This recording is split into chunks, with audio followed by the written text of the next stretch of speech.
Hey guys, we're going to go ahead and start your science lesson today. So, in your notes, we are going to be on Concept 1, Session 3, the journal page. It's going to be right here, Mapping Magnetic Field Lines. So, go ahead and open to that page in your journal. That should be on, I think, well, you might have to turn actually a couple pages. We're skipping Session 2. We'll do that on Monday. So just make sure you're looking for C1S3 at the top. So you might have to flip through a couple of pages there.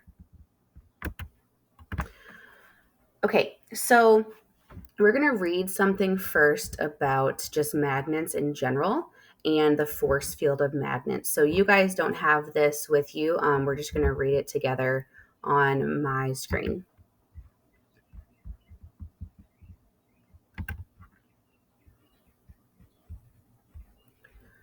So force fields. Non-contact forces.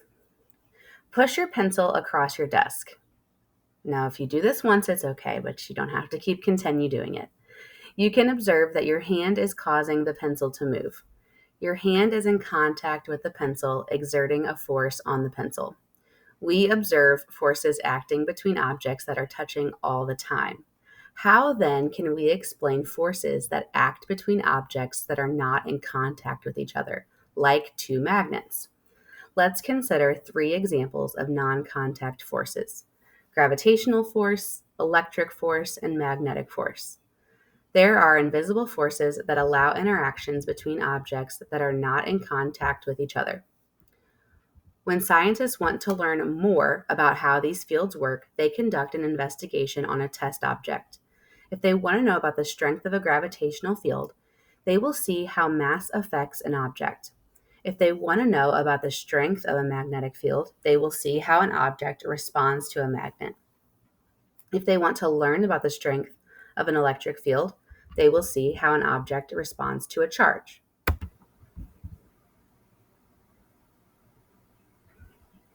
Electric force fields. For an object to be electrically charged, it must have an overall positive charge or an overall negative charge. An object with any charge, positive or negative, will have an invisible electric field around it. If another charged object enters that field, a force will be exerted on the object entering the field. If a positive charge enters a positively charged field, the forces will repel, pushing outward. If a negative charge enters a positively charged field, the forces will attract, pulling this toward the center of the object.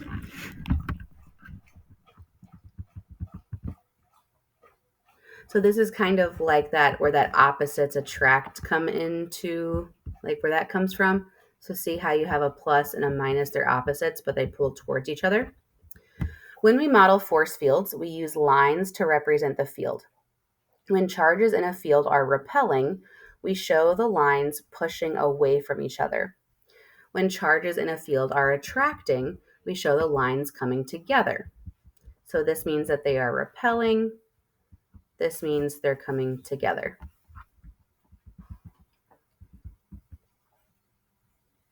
Magnetic force fields.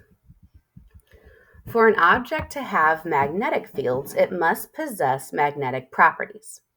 The material an object is made of affects if the object is magnetic or not. Magnetic fields begin at the magnetic pole of an object. We label magnetic poles north and south.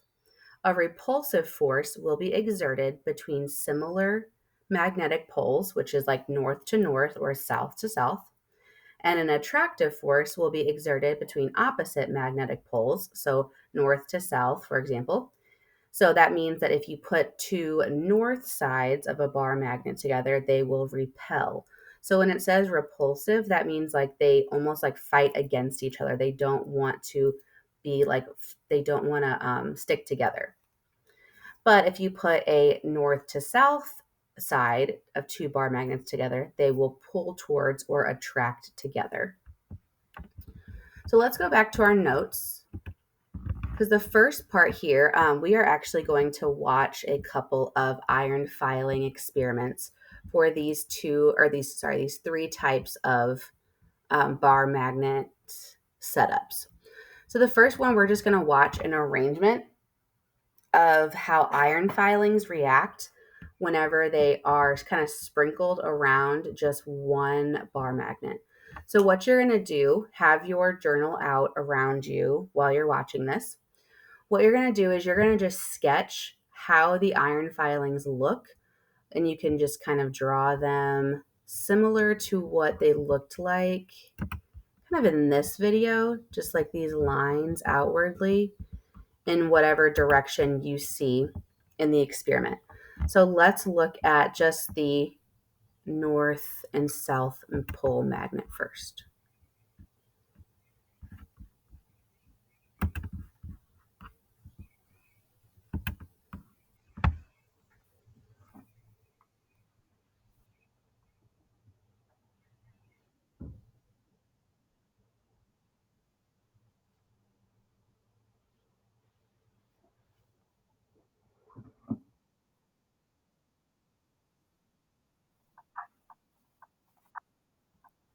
Okay, so I'm going to go back one time, and then you can also go back and pause it if you want to sketch.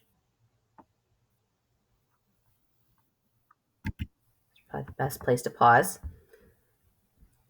So you can kind of see they're going out and out and out, but then they also start to circle around here. And then it's kind of like a symmetrical drawing, actually. So if you need to pause real quick to sketch that, go ahead and pause this video. But I'm going to go ahead and move on to our next bar model, which is going to be the North Pole to South Pole. So that would be opposites. So that would mean that they would be attracting. And that is this right here. Okay. All right, here we go.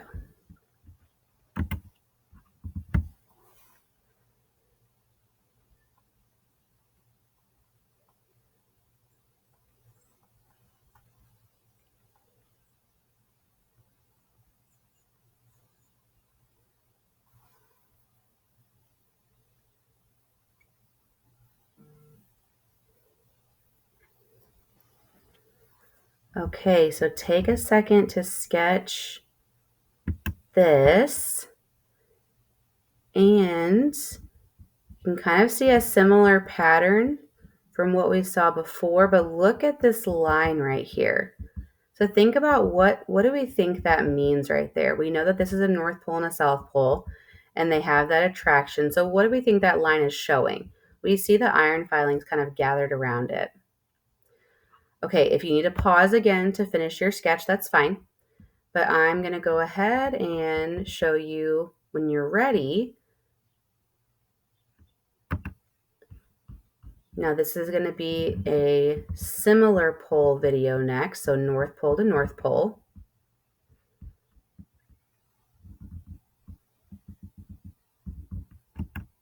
That's going to be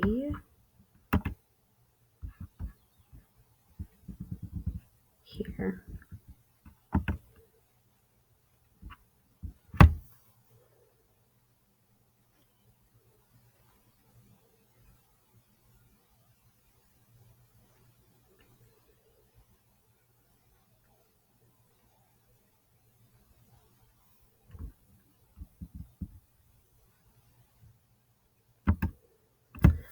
Okay, so take a second, finish your sketching. Might have a little bit more. Okay, take a second, finish that last sketch. So do we see that same line here? If not, why do we think that is? Why do we think we don't see anything happening here? Okay, again, if you need to pause, you can do that. And I'm going to go ahead and go back to our journal.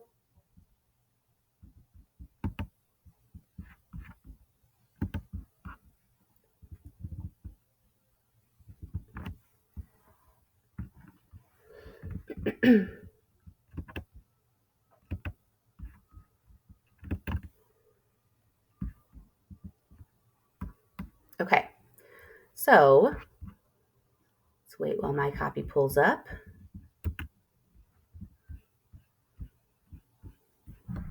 So now on your journal page, we're going to answer a couple of questions once I get there again. So what do we think about, we're going to answer some of these questions together. It says, consider your observations from the investigation. So how does the orientation or the direction of the magnet impact the pattern of the iron filings? So you can write something, whatever you felt like you saw here, but we know that we saw iron filings in between the opposite poles, but did not see iron filings when the poles, oh, sorry, you guys probably hear Truman. When the poles that are the same were next to each other. So that just means that we saw when they were north to south, we saw that line in between there. But then whenever it was north to north, we did not see that line. So how does the pattern of the iron filings help you visualize the magnetic field present? It's kind of talking about that line again. So it almost like surrounds the magnetic field. So the iron filings almost make like this like iron filing barrier around the magnetic field in a way. So we could say that it like the iron filings show a barrier around the invisible magnetic field. Remember, if you guys need to pause at any point to catch up, you can do that.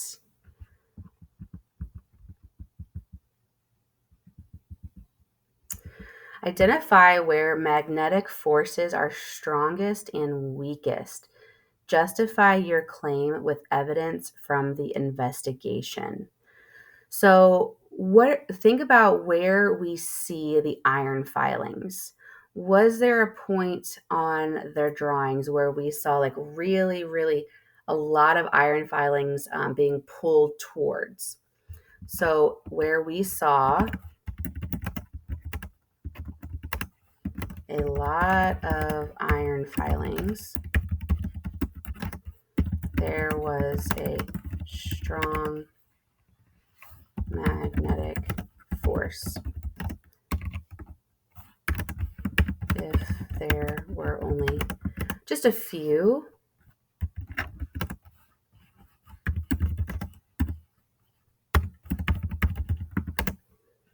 then the magnetic force would have been weaker.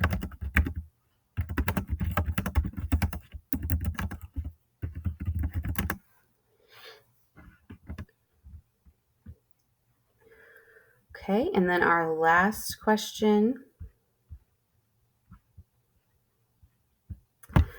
How does the investigation provide evidence that objects can exert a force on each other even though they are not in contact? Well, we know that the magnets and the iron filings weren't in contact with each other, but especially the magnets and the iron filings, but they were being pulled towards. We could see those iron filings being pulled towards the magnet. So we can say that we saw the iron filings being dropped above the magnet and then being pulled toward the magnet by its magnetic force. without, this is going to be the important part, the magnet having to touch it at all. Okay, so that is the end of our notes for today. Make sure that you have these 3 boxes done right here. If you needed to go back for any part of the video and rewatch anything, make sure that you do that. The next part of your lesson is in Google Classroom as well. There is a Brain Pop video to watch. If you still have some time, go ahead and watch that. And then the last part would be there is a magnet game that's also in Brain Pop. You may need to log into Clever to do that. So if you're not logged into Brain Pop, just log in through Clever, and then you should be fine and good to go. All right, guys, make sure that you are being safe, respectful, and responsible, and that you have a great rest of your day.